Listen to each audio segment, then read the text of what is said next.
Thank you. Let's call this meeting to order. And please don't put your phone on hold. And if you want to put it on hold, just put it on mute, so we don't have to hear your music. For members of the press who are on this call, please contact the board communication office after the call if you have questions or need any help. So, Monica, can I have a roll call, please?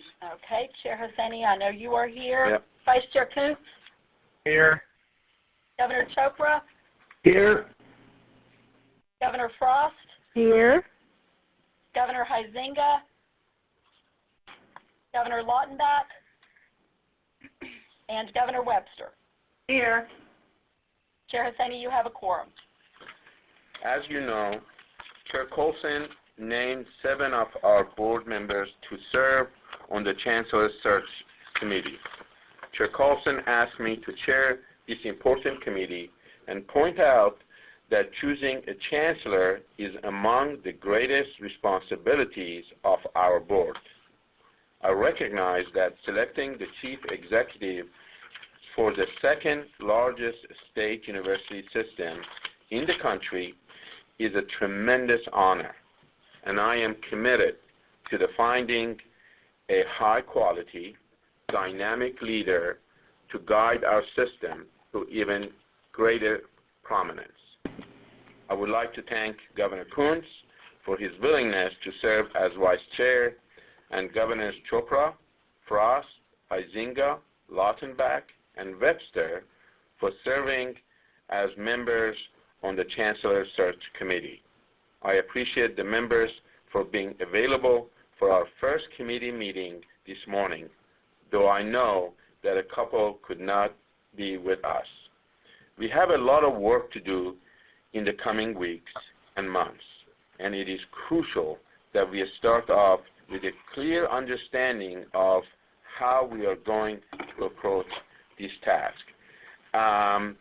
Before I get it started, I just want to make sure all members of our committee has received the documentation that we have sent you. Has anyone has not received it?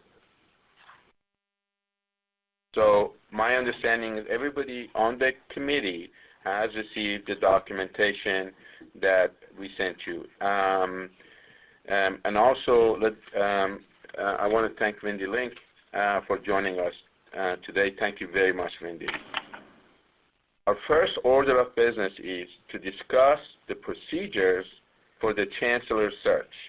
Committee members received 3 documents to review before the meeting: a draft search process and projected timeline, a draft position description, and a draft advertising plan. I would like to start with the draft Chancellor search process document. I have been working hard with our staff to provide the committee with a flexible search process that will begin immediately because we do not want to waste any time finding the right person. If the committee approves this timeline, the phase process begins today and could take as low as 2 months or as long as 9 months to complete. Our first priority is to find the best person for the job, no matter how long it takes, and I am confident that the right person will rise to the top. The proposed process would begin by opening the call for nomination and applications on October 1st. The initial application period would close on October 31st. I am looking for an on-time process and want committee members to receive nominations and applications as they arrive. Our staff will conduct an initial review of the applications and forward the applications to committee members immediately. During October, 2 other important tasks will be undertaken. First, we will collect stakeholders' input from various groups. our staff will work with individual members on collecting stakeholders' input. Second, the staff will begin the process to identify possible search consultants. Because this process needs to begin immediately, we will accept applications and nominations while the staff is searching possible search consultant for us to use if needed. And I repeat this, if needed. If we don't find somebody, then we'll hire a search firm. If the right candidate surfaces during the initial application period, we will not need to hire the search consultant. If we have a diverse and robust applicant pool at the end of October, then we will hold a committee meeting by conference call on November 7th to select semifinalists. We would conduct in-person interviews with the semifinalists on November 12th and in-person interviews with the finalists on November 19th. We would bring a recommendation to the board on November 21st. On the other hand, if the application pool is not first rated at the end of October, we will extend the application period until the end of November. On your process document, we would then move to the middle column. Again, our staff will review applications as they arrive and forward to committee members immediately. We may also seek advice from a search consultant at this point. If we have a good applicant pool at the end of November, then we will hold a committee meeting by conference call on December 20th to select semifinalists. We would conduct in-person interview with the semifinalists on January 7th and in-person interviews with the finalists on January 14th. We would bring a recommendation to the board on January 16th. However, if we do not have a high-quality application pool at the end of November, we will move to the extended search phase shown in the right-hand column of the document. Our board has a number of critical legislative priorities, such as securing $50 million in performance funding, and these priorities will require our full attention during sessions. We will, therefore, extend the application period until the end of April 2014. During this phase, I would likely recommend that we fully engage with a search consultant. Under the extended phase, we would hold a committee meeting by conference call on June 2nd to select semifinalists. We would conduct in-person interviews with the semifinalists on June 9th and in-person interviews with the finalists on June 17th. We would bring a recommendation to the board on January 19th. June 19th, sorry, on June 19th. So that's the timetable that we have put together. Next, I want to turn to the draft position description we sent you. As you can see, we are looking for a proven leader with executive level experience who has a track record of involvement in complex higher education and political environments. We are casting a wide net and do not want to exclude anyone at this stage. Our primary focus is on someone who is proven leader. Finally, I want Randy to explain that decision plan. Randy? Great. Thank you, Mr. Chair. It's actually fairly straightforward, as it says on the document, because we are using a phased search process where we will evaluate the applicant pool at various points in this process.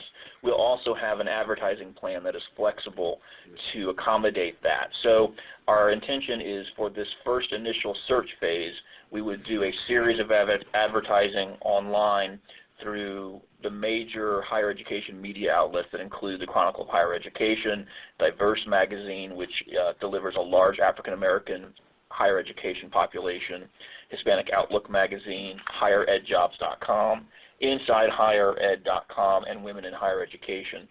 We put forward an advertising plan.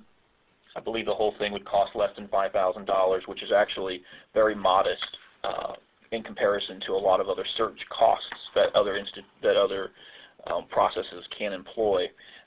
We're confident that this has a high reach level. Chronicle of Higher Education alone reaches nearly 2 million readers every month on their website, and we're actually going to be using them not only just in regular advertising, but we're also going to be using what they call their ultimate visibility package, which actually not only puts the ad in the general employment section, but it also creates links throughout the Chronicle of Higher Education content area. So there may be an article somebody is reading or an op-ed that they're reading, and they would see an ad about our search prominently on the page as well. So we have high confidence that we'll get a good applicant pool out of this. And in addition to the advertising, we'll also be reaching out to the higher education organizations across the country, for example, SHEO and NASH, which are both higher ed organizations that are representative of systems across the nation, and we'll also be doing emails directly to candidates and through those higher education organizations as well. Likely, we'll also work with organizations in Florida, such as the Florida Council 100, to get the information out so that we're, like the chair said, casting a wide net. That's it, Mr. Chair. Oh, I'm sorry, one last thing. Assuming the search committee approves the plan today, our goal is by the end of the day to put on our website on the home page a link to the Chancellor search process, and on that link will be all of this information that we have here today, plus additional information that candidates may want to know about the system, including links to our annual accountability report and other background materials so that they can make a decision about whether to apply for this highly sought after position. So as you can see, our staff to be commended because Randy and our group have been working so hard to very quickly put this together. So now that you have heard about the process, I want to see if any of the members has question or comment before I ask for a motion. Mr. Chairman? Yes, sir. Hey, this is Alan Levine. Listen, I'm not on the committee, but I wanted to say two things. First, thank you for sending out the information to those of us who are not on the committee. I really am grateful for being included in the information. And your process is very thoughtful and very methodical. It's excellent. Second, the only question I would have is as it relates to the process for nominations. Yes.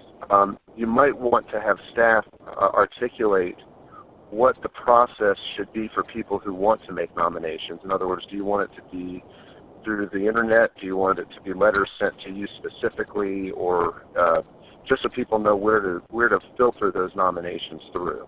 Actually, we had that conversation. Randy, do you want to go with that? Yeah, absolutely. That's a really good point, Governor Levine. In the ads that we will place online, we will make it clear that you can either nominate or apply using the internet, sending a cover letter and a copy of a resume or CV. I suspect that if somebody is being nominated, if a third party is nominating a candidate, they will just send a cover letter, in which case staff would reach out to that nominee and say, you've been nominated for this, would you like to be considered in the applicant pool, and then collect the requisite information. But all of the ads will be clear to direct people to our website, and the step-by-step process will be there. So that's a very, very good point. Also, we thought it was important, this was the chairman's idea, since we're not using a search firm at this stage, we thought it was important to include a personal contact in the ads. A lot of times candidates just want to talk about the position before they make a decision as to whether to actually apply. So the chairman has his phone number and name and my phone number and name that will appear in all of the ads, so that if somebody's just seeking information, they can do that without actually triggering any kind of application process. Thanks a lot. Great job, guys. Appreciate all the work. Thank you. Mr. Chairman, Norman Tripp, I just wanted to let you know that I'm on the phone even though I'm not part of the committee. Thank you for joining us. Norman, do you have any questions for us, comments? No, you're doing an excellent job. I just thought it's good to be here and listen as it goes along, and I appreciate the opportunity. Thank you. Lori, Mr. Chairman? Yes, sir. This is Tom. Tom. My comment is I think it's a great process, and will probably, and I'm confident will result in us selecting a highly qualified candidate, and it will also result in having spent a lot less money than if we had right off the bat hired a search firm. But I think the process is fantastic, and if you're ready, I'd like to make a motion that we approve this process as Randy and you have outlined. So moved. So let me just read the motion, and that we are exact. So the motion will be to approve the Chancellor search process and timeline, the position description, and the advertising plan as presented. Is that your motion, Pat, or Tom? Yes, sir, it is. And Pat, Second. Is that your second? Second. We have Yes. a motion and a second. And any discussion? If none, all in favor say yes. Yes. Yes. Aye. Opposed? Motion carried unanimously. Well, thanks again to all of the committee members who were on the call today, and also the rest of our board members. I can't tell you how much delighted I am, and we have Norman, we have Wendy, and we have Alan on the phone. Thanks for your interest. Please go ahead and hold time on your calendar for all of the dates on which the committee could potentially have a conference call or hold in-person interviews. I look forward to the work that we will be doing in the coming months. Selecting our next Chancellor will have a tremendous impact on the work that this board does, whether it is sustaining the momentum that we have with our accountability system, increasing our performance-based funding, or implementing online learning. We must have a leader who can rise to the challenge of continuing our system on the path toward greater coordination and collaboration. So with that, I'm asking if there is question, comment before we adjourn the meeting. If none, without objection, this meeting is concluded. Thank you so much for Thank you so much. It was great. Thank you, Maurice Manoj. Bye-bye. Manoj, Thanks. thank you very much. Thank you for joining us. Bye-bye. Bye-bye.